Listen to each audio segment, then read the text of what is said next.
Hey guys, I hope that you guys are doing amazing wherever you are in the world. My name is Shikha and I welcome you to my channel, to all of my videos, and I really appreciate all the support that you guys have been sending my way. In this video, I want to speak to you guys about pain and how INFJs do not like adding to the pain in the world.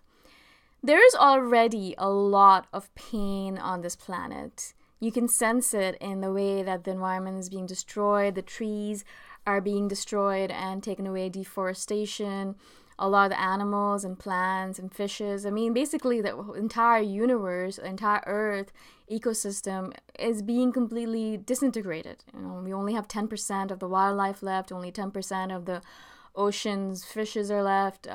Mostly it's just us and a bunch of cows and pigs and chickens that are going to be left soon, right? That's okay. That's fine. There is a lot of pain on the planet is the basic idea of it. And the reason why INFJs don't like adding to the pain is because we know already how much pain there is on the planet. If we were not empaths, we would not know how much pain there is on the planet already. But we can actually just sit in our room. We don't actually have to be outside surrounded by people. We can just sit in our room and sense that there is something dire, something really crazy going out there on the planet. We don't need to be in a war zone in order to feel the fact that there is a lot of sex slaves and a lot of child slavery and a lot of madness going on out there. I mean, there's so much stuff that I can't even speak about all of it, right? I'm not doing this video to make you guys feel guilty or to make you feel sad, but to make you guys realize that actually that is one of our powers, our superpowers that we can use in order to make this world a better place. I'll just tell a quick story just to kind of illustrate my point. Very recently, about a couple of weeks ago, I was driving, singing along with some random music in my head. You know how we do that? We make up songs and we make up words. And I was making up some random song and I was driving along on a street going back home after I delivered some clothes to a used clothing center. Value Village is what they call it here. I don't know if you guys have them there, wherever you are. And so I donated some clothes and I was driving back and suddenly the car in front of me stopped all of a sudden. And I was like, oh shit, I don't want to hit it. So I slammed on the brakes as well. Not that hard, pretty softly. But as soon as I slammed on the brake, I heard someone crunch my car on the back. So someone had slammed their brakes behind me, but they hadn't slammed them in time. Maybe he was distracted, whatever it was. He was tailgating me, and so he hit me. All right. So in that moment in time, I take a deep breath and I think to myself, shit. I think to myself, oh no, I have added to the suffering of the world. And I was thinking to myself, okay, I'm not going to add to the suffering more by crying about it or being sad about it or doing any of that stuff. What I'm going to do is I'm going to make sure that I don't add to it further. So I'm going to make sure that I have a happy face on. I'm going to make sure that my energy is high. And I'm going to make sure that I'm going to have a simple, calm conversation with the person who was behind me, right? So I had that deep breath. I took a deep breath in. And then I went on and I opened the door and I turned to talk to the guy who was behind me. He came out of his car as well. He had a tiny Beamer and he hit my car. And poor guy, because my car is an SUV, my mom's car, and his is a tiny one, he had much more damage than me. He's also driving faster than me, and he was more distracted than me as well. So that's okay. In Ontario, the law is that he's at fault. 100% of the time, the person in the back is at fault. So unfortunate for him, he was at fault. And I knew that already. And so I went into the situation trying to ensure that the guy I wanted to make sure that I didn't add to his suffering at all. I didn't want to add to not only the suffering of the world, but also to his pain or suffering, right? As soon as I said, I'm so sorry, I apologize, the guy in front of me stopped suddenly, I had to slam the brakes, I apologize. I could see that he was shivering. Now, it might be because it was very cold outside, it is winter time, or he could be shivering from shock. You know, every time you have an accident, you're shivering. For me, I wasn't that perturbed by it because it wasn't that much of a big deal. It was just, no one was hurt, everything was fine. But his lips were shaking and his hands were shaking. He was shaking from fear or anxiety or shock or whatever it was. And so in order to calm him down, I opened up my heart and I sent him positive energy. I was like, okay, calm down, everything's gonna be fine.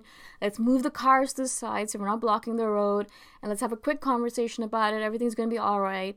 And so I tried as much as possible to calm him down, right?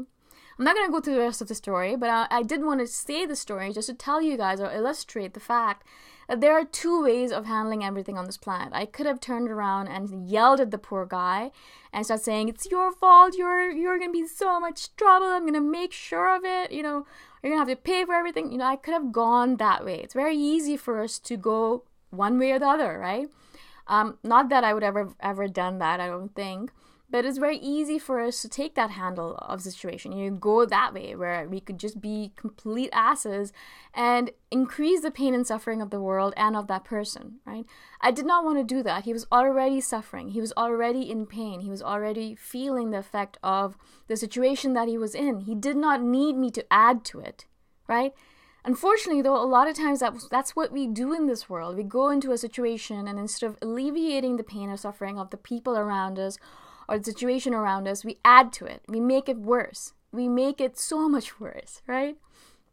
And I am absolutely at fault of it so many times before. And that's why I'm really trying not to be like that now. And so I did not want to do that to this person or to anyone else on this planet. INFJs in general, we don't want to add to the pain in the world. We know that there's already a lot of pain in most people. Most people are carrying a lot of pain and hurt and sadness inside of them already. I don't want to go up to these people and add to their sadness or pain. And I was really, really upset about the fact that I did add to this person's pain, not only because, you know, he was not paying attention, but also because the person in front of me slammed their brakes suddenly and I had to do the same. And so I already did add to his pain, and I did not want to add to it further, right? So I was very calm about it, and I was very nice to him, and I sent to him as much positive energy as much as possible, right? At the end of it, we shook hands twice, and then we left and we went off our different ways, and I felt good about the way I had handled the situation, because it would have been very easy for me to get out of the car, slam the door, and say, like go on and start swearing and doing all that stuff. And so I really want you guys to think about this as well. I'm not saying that you guys do add to the pain in the world. Absolutely not. Absolutely not. If you guys are INFJs, you're probably not doing that already. But there is this thing in the world where we have an opportunity right now in this world specifically to alleviate some of the pain and suffering in the world. Not perhaps in a very major way. We don't have to do it with thousands and thousands of people, but with one person. You know, if you walk down the street and you see someone who needs your help, if it's in your power to help them, it is very easy for us to do that. When I was in India and I was walking around with my cousin's sister, it's interesting because, you know, when you live in India, you kind of block everything out. You block out all the beggar children, you block out all the people in need, you block it out because you need to. Otherwise, you would just die of all the pain and suffering in the world, right? It's just too much. And so a lot of people cut themselves off from that part. They don't actually even see it anymore. But because I had just come in as a visitor, I saw everything. And there was this lady who was an older lady, much older, in her 70s or something, sitting by the side of the street. And, you know, I was like, you know, what do you need? Do you need some food or do you need some water? Do you need anything? I can get you whatever you want. And she's like, all I want is some rice and lentils. I want to make some rice and lentils for myself for food. I don't have any food at home. If you could just get me some rice and lentils, that would be perfect. I don't need anything else, right? And I was like, oh my God, that's awesome. I can totally do that. I can get you some food. I can get you some rice and lentils. I went around to the corner shop and I got her a bag of rice, a bag of lentils. I helped my mom got it for me. And we got it together, I believe. And I got it and I asked my mom to give it to the lady. She's like, no, you can do it. You were the one who noticed her need. And so I gave her the rice and lentils, and she's like, oh, thank you so much. I'm so grateful. Now I'll have food enough for maybe a week or so, and I can just relax and take care of my family. But the funny thing was that I'm not saying this so that you guys can be like, oh my gosh, she's so great. I'm saying this because my cousin's sister, she hadn't even noticed that this lady was sitting there. She hadn't noticed that she had any need at all. And when I did give her the rice and lentils, she's like, oh my God, is it that simple to help this person out? I see so many people around me, and she's like, I don't even notice that they need my help. I also don't even notice what they need from me. I always assume that it's going to be much more difficult. But if it's as easy as just buying a bag of rice, it's like 100 rupees, not even $1 or $2, maybe $3. It's not even a big deal. If it's that easy, then I could even do it, right? So this is the reason I feel like we are alive as well as INFJs. We're not only alive here because we want to make sure that we alleviate the pain and suffering of the people around us, but also to show them what is the possibility, you know. So now perhaps my cousin sister who lives in India is going to go around and maybe help someone else out, and the ripple effect will go out further and further and further, right? And so not only is the pain and suffering of yourself being alleviated because the act of giving or the act of helping someone else out makes you yourself feel better and them feel better, but not only that, anyone witnessing the act, and it's been proven scientifically that anyone who witnesses the act of kindness feels the endorphin rush as well, the dopamine rush as well. So if there's someone watching someone else being kind, not only do they feel like being more kind, but they also feel good about the whole situation, and they feel a dopamine rush, and they feel their own pain and suffering being alleviated, right? And so that's really, really important for us to remember when we're walking through the world.